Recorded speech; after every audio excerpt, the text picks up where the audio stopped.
Hey, hit the subscribe button. Also next to it, hit the bell, immediate notifications when we release new material. We're on Facebook, we're on Instagram. Bam! Hey, this is Pastor David Snyder. I'm the lead pastor with 26.8. We're a Messianic congregation just outside of Boise, Idaho. And this video is going to help you understand the festival or feast of unleavened bread. Now, before you jump in, I want to let you know that we have an introduction video about the feast in general, and then we also have a video about Passover. Both of those will be helpful to you before you watch this video. Now, as we unpack unleavened bread, we're going to do so by focusing on the history of unleavened bread, or what were the historic circumstances that gave rise to it, the Messianic implications of unleavened bread, or how we see Jesus in it. I'm going to talk about the formative aspects, how we can respond to it, and then the prophetic aspects, what it tells us about the second coming of Jesus. So let's start with the history. We know that Israel left Egypt through the Passover, and God commanded them to eat unleavened bread on that night. And that unleavened bread was considered the bread of affliction. And as they ate that bread on that night, they were literally swept away from Egypt so quickly that their bread had no time to rise because of leaven. And the history ultimately pointed then to the remembrance for the people of God, which you can read about in Exodus chapter 13 and Leviticus chapter 23, that every year as they celebrated unleavened bread, they were to not only remember that they were taken out of Egypt, but more than that, the essential message was Egypt was taken out of them. They were leaving Egypt represented by the unleavened bread, and that the lifestyle, the idolatry, the sin, and all of the false religion that was in them, they were to leave that behind. Unleavened bread was then celebrated for 7 days. It was immediately after Passover that started with a yearly Sabbath, and on the 8th day ended with a yearly Sabbath. And on those 7 days, they were instructed to eat unleavened bread to remember that they were afflicted in Egypt and that God was their Redeemer. So how do we see the Messiah in unleavened bread?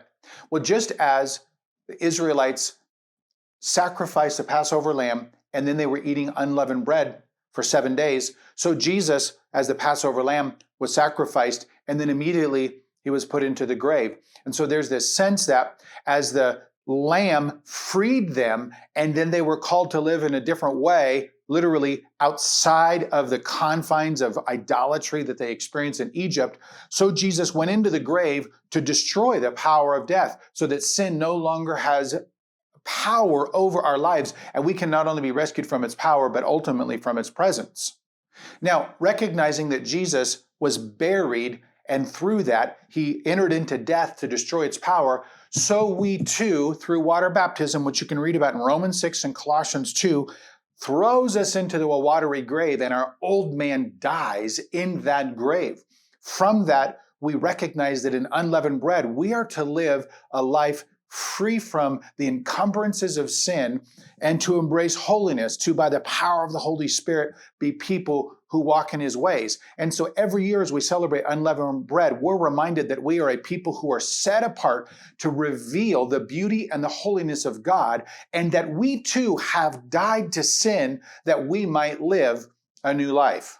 We see this theme unfold in 1 Corinthians chapter 5, where Paul is interacting with the Corinthian believers about sin that was present in their local congregation. And he tells them to literally keep the Passover feast, or the Feast of Unleavened Bread, without the sin of malice and wickedness. And so we see Paul actually applying both the imagery and the power of Passover and unleavened bread to the life of the believers. Just as Jesus died, so we are to enter into death. Just as Jesus lived a sinless life and broke the power of death, so we are to live outside the power of death and embrace holiness, an unleavened life, if you will, so that God's glory and his life can be seen through us. We also realize that there is a prophetic implication to unleavened bread. We read in Matthew chapter 13 and 2 Peter chapter 3 that at some point God is going to cleanse all of the universe, that there's going to be a renewal of everything, and all sin and death will be purged from creation. Unleavened bread reminds us that we individually are being purged of sin and death. But there's also the promised hope that someday all of the universe will be purged of sin and death, and the power of the devil will no longer be present at all, and we will be able to live forever in the presence of Jesus without the harassment and the bondage that sin and death have afflicted on us throughout all of our days. So, how can we celebrate unleavened bread today? Well, first of all, we can actually purge our homes of leavened products.